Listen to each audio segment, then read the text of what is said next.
What would you do if the woman you loved, the one you built a life with, looked directly into a camera and said she wished you would just disappear?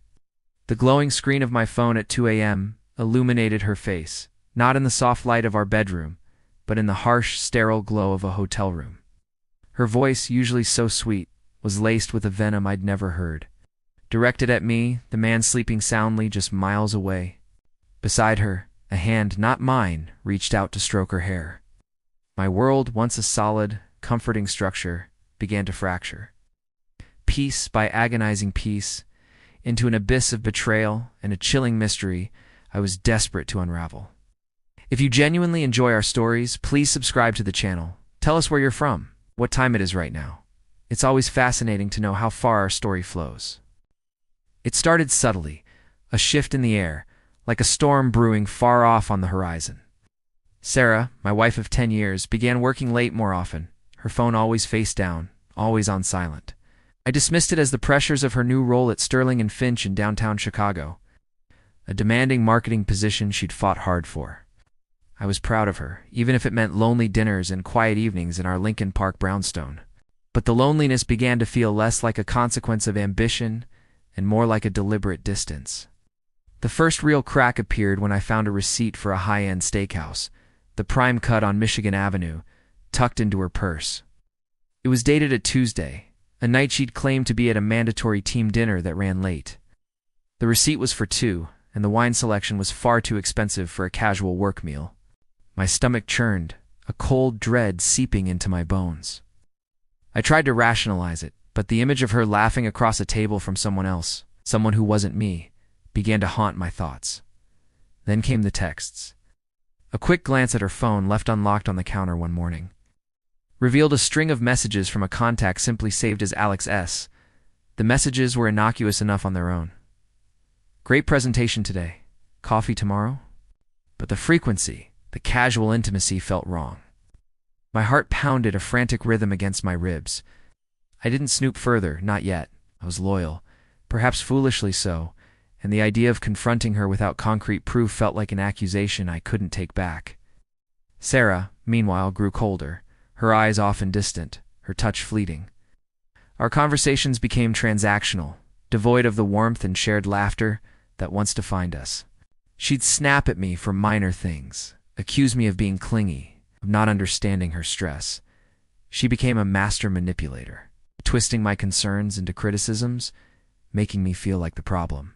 "You're being paranoid, David," she'd say. Her voice dripping with feigned exasperation. "I'm just busy." Her arrogance was palpable, a shield she used to deflect any hint of suspicion. She truly believed she was untouchable. I felt myself breaking. The man who had once been confident, secure in his marriage, was now a shadow, consumed by doubt and a gnawing sense of humiliation. I'd spend hours staring at the ceiling, replaying every interaction, searching for clues. For a moment where I could have intervened, pain was a physical weight, pressing down on my chest, making it hard to breathe. I loved her, or at least, I loved the woman I thought she was. But beneath the despair, a different emotion began to simmer.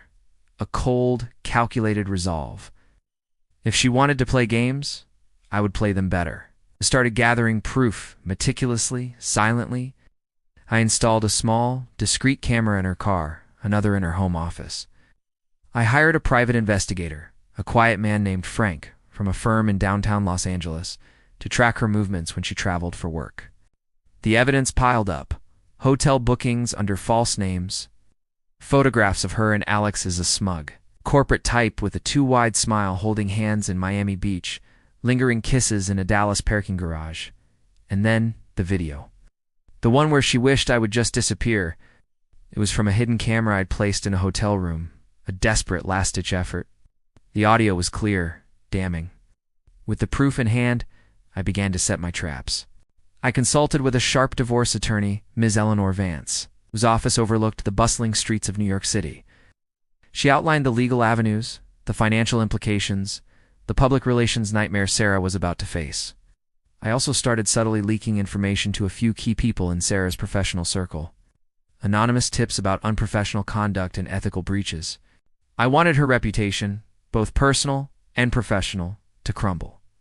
The public exposure happened on a Monday morning. Not in a dramatic courtroom scene, Not yet. It began with an anonymous email sent to the entire Sterling and Finch executive board, containing a link to a cloud drive. The drive held the photos, the hotel receipts, and the chilling video clip. Simultaneously, a carefully crafted post appeared on a popular local gossip blog, detailing the affair with enough verifiable facts to make it undeniable, but without revealing my identity. The internet, a beast of its own, took over. The fallout was immediate and catastrophic.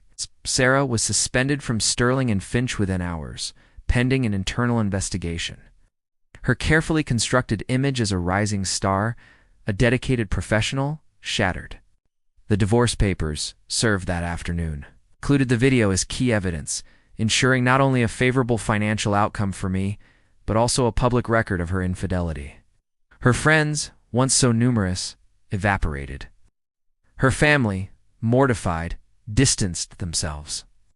Alex, it turned out, was married with 3 children. His wife filed for divorce the same day, citing Sarah as the correspondent. His career, too, was in ruins. I saw Sarah once more across the sterile expanse of the courtroom in downtown Chicago. She was a ghost of her former self, her arrogance replaced by a hollow-eyed despair. Her lawyer, a harried man, tried to argue for leniency, for privacy, but the evidence was overwhelming. The judge's gavel fell, sealing her fate. She lost everything: her career, her reputation, her financial security, and any shred of respect she might have once commanded.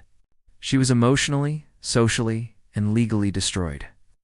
I walked out of that courtroom into the crisp Chicago air, a free man. The weight was gone, replaced by an emptiness that was both liberating and profoundly unsettling. There was no triumph, no joy, only the quiet hum of a life irrevocably altered. The silence in our brownstone was deafening now, a constant reminder of what was and what would never be again. The end.